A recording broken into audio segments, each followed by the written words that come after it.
moments away from a major event at the White House. President Obama is about to sign the executive order that reaffirms restrictions on federal funding for abortion, behind closed doors and away from the cameras this time.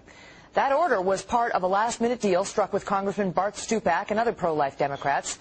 The president used it to bring them over to his side and help pass the health care overhaul bill.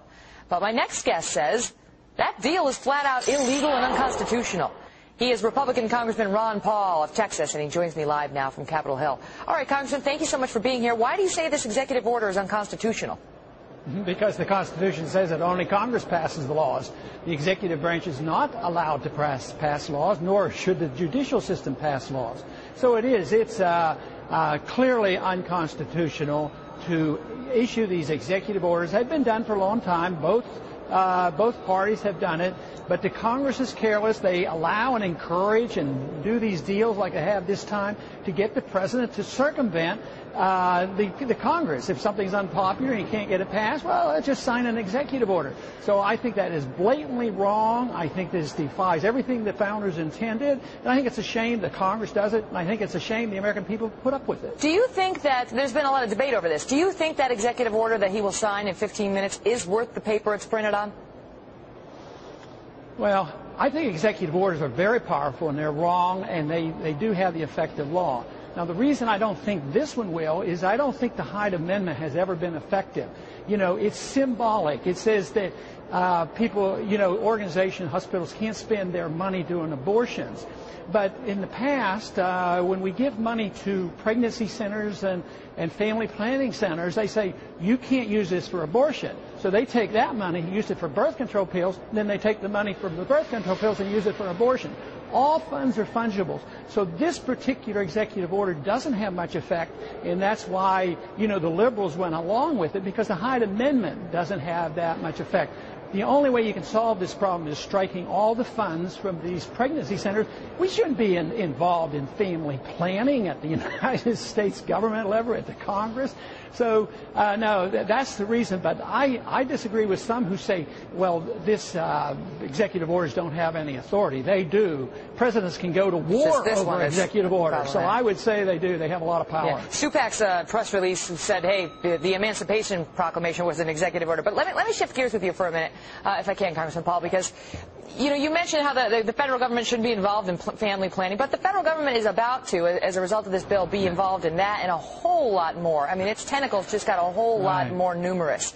And, a lot of Americans are worried about it. They're worried about what's going to happen now. How much will the federal government be between me and my doctor, be between me and my accountant, me and my mortgage broker, and so on and so forth? What are your thoughts on it? I mean, are we seeing a shift right now in how involved the government is in our lives? Well, it's going to be a lot more. It's already been a mess, and that's why people have been unhappy, because the bureaucrats and the government insurance companies have gotten themselves in between the doctor and the patient. So this is going to be a lot worse, and it's going to cost a lot more money. And not only that, do you have the government and insurance company and drug companies, you have the lawyers in the middle too. Yeah. The tort law, if that isn't corrected, you will always have this incentive by doctors to over-test. And when there's third-party payment, that's one inducement for over-ordering. But then when you have the threat of an attorney suing you, it's very easy for the doctor to say, oh, look, I'm going to order more tests. I'm going to be safe because I don't want to have to answer these questions to the attorney. So it's the worst set of circumstances. How is that ever dialed back? Because some on your side of the aisle are talking about repeal and replace and so on. Once the federal government is in our business when it comes to health care, is there any getting it out? No, and I think the only thing that you could do and hope for is that we legalize an option out, a private option instead of just a government option. We do have a private option on education. Public education is going downhill because the federal government runs it, and all they do is run up the costs, and they've done this in medicine. But now, with this mandate that you must buy the insurance, there's no opting out. In education, you can at least teach your kids at home, and you can have private schooling. But under this circumstances, there will be no chance to opt out of the system.